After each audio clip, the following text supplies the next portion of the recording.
గుర్తొస్తుందంటే చంద్రబాబు నాయుడు గారిపై నిన్న రాళ్ళ దాడి చేశారు. ఎవరు కౌరవులు అంటున్నారు. కౌరవులు అంటే ఏంటి? 100 మంది ఉన్నట్టే కదా. ఈరోజు జగన్మోహన్ రెడ్డి గారి దగ్గర ఉండే శాసనసభ్యులు 151 మంది, అంటే వీళ్ళే కౌరవులు. ఈరోజు అర్జునుడు లాంటి పవన్ కళ్యాణ్ గారిపైన చంద్రబాబు నాయుడు గారిపైన రాయేశారు. అంత మాత్రం వీళ్ళు గెలిచిపోతున్నట్టు కాదు కదా, వీళ్ళు ఓడిపోబోతున్నారు. అది రివర్స్లో చెప్పాడు జగన్మోహన్ రెడ్డి గారు, అంతే.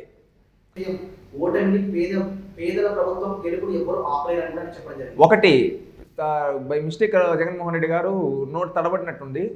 పేదల ప్రభుత్వం కాదు, పెత్తందారుల ప్రభుత్వాన్ని ఓడించడానికి పేద ప్రజలు సిద్ధంగా ఉన్నారు. ఈరోజు నువ్వు అంటున్నావు దుష్ట చతుష్టయం అని. దుష్ట చతుష్టయం అంటే ఏంటో అర్థం చెప్తాం చూడు. జగన్ రెడ్డి దుష్ట చతుష్టయం అంటే ఏంటో తెలుసా? జగన్మోహన్ రెడ్డి, వైవి సుబ్బారెడ్డి, విజయసాయి రెడ్డి, అదేవిధంగా పెదిరెడ్డి రామచంద్ర రెడ్డి, వీళ్ళే దుష్ట చతుష్టయం. వీళ్ళ మించిన దుష్ట చతుష్టయం కాకుండా ఇంకెవరుంటారయ్యా? అదేవిధంగా నువ్వు ఈరోజు పేదల ప్రభుత్వం అంటున్నావు. నువ్వు చేసిన పేదలకు మంచి ఏంటి? పేదవాడికి భోజనం పెట్టి అన్నా క్యాంటీన్ రద్దు చేసేయడమేనా పేదలకు మంచి చేయడం అంటే? ప్రతి పేదవాడికి పండుగ కానుకలు ఇస్తుంటే ఆ పండుగల కానుకలు రద్దు చేసేయడమేనా పేదవాడి ప్రభుత్వం అంటే? కరెంటు ఛార్జీలు 10 సార్లు పెంచడం ఆ పేదవాడి ప్రభుత్వం అంటే? అదేవిధంగా ఆర్టీసీ ఛార్జీలు పెంచడం ఆ పేదవాడి ప్రభుత్వం అంటే? అదేవిధంగా అనేక ఛార్జీలు, నిత్యావసర సరుకుల రేట్లు పెంచేయడమేనా పేదవాడు ప్రభుత్వం అంటే? వీటన్నిటికీ సమాధానం చెప్పవయ్యా, వీటన్నిటికీ సమాధానం చెప్పు జగన్. ఇలాంటి దాడుల వల్ల నా సంకల్పం చిక్కు చెదరదు. మీరు ఈ స్థాయికి దిగజారు అంటే దానికి అర్థం మా విజయాన్ని ఎవరు ఆపలేరు అనేది. నవ్వొస్తూ ఉంది జగన్ రెడ్డి గారు. దాడులు మీకు మీరే కొట్టుకునేసి ఇలాంటి మాటలు మాట్లాడుతున్నారు. ఏంటి, ఒక ముఖ్యమంత్రిగా ఉన్నారు, హుందాతనంగా మాట్లాడాలి కదా.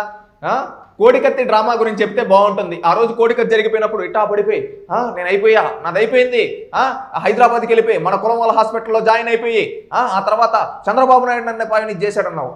నువ్వు ముఖ్యమంత్రిగా ఉన్నావు, 5 ఏళ్ళగా దాని గురించి ఏమన్నా మాట్లాడావా? సూటిగా అడుగుతూ ఉన్నాం. ఆ కోడికత్తి డ్రామా లాంటిదే ఈ డ్రామా కూడా. ఈరోజు ఎలక్షన్ కోసం డ్రామాలాడే బ్రతుకు మీది. మీ చిన్నాన్ని ఆ రోజు నన్ను చంపేయాలనుకున్నారు. అబ్బా, ఆ రోజు రాజారెడ్డి అబ్బని చంపేసినప్పుడు చంద్రబాబు నాయుడు ముఖ్యమంత్రి. ఆ రోజు నాన్న రాజశేఖర రెడ్డి గారిని ముందు రోజు చంద్రబాబు నాయుడు ఏం మాట్లాడారు చూసాము.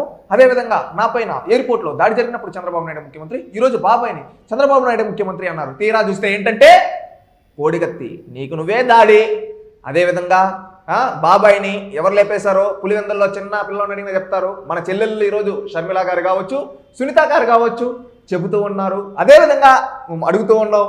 ఇంకొకటి రాజశేఖర రెడ్డి గారిని నువ్వే ఒక మాట అన్నావు ఆ రోజు, అంబానీ వాళ్ళు చంపించేశారని. అదే అంబానీ మనిషిని తీసుకొని వచ్చి రాజ్యసభ ఇచ్చావు. ఎందుకు ఇచ్చావు జగన్? ఇక్కడ మాటలన్నీ తెలుస్తూ ఉన్నాయి. ఆ రోజు రాజారెడ్డి గారి విషయంలో కూడా కావచ్చు, రాజారెడ్డి గారి ఇన్ఫర్మేషన్ ప్రత్యర్థులకి డబ్బుల కోసం ఎవరు ఇచ్చారో కూడా తెలుసు. ఇవన్నీ మాట్లాడితే నీ పరువు పోతుంది జగన్.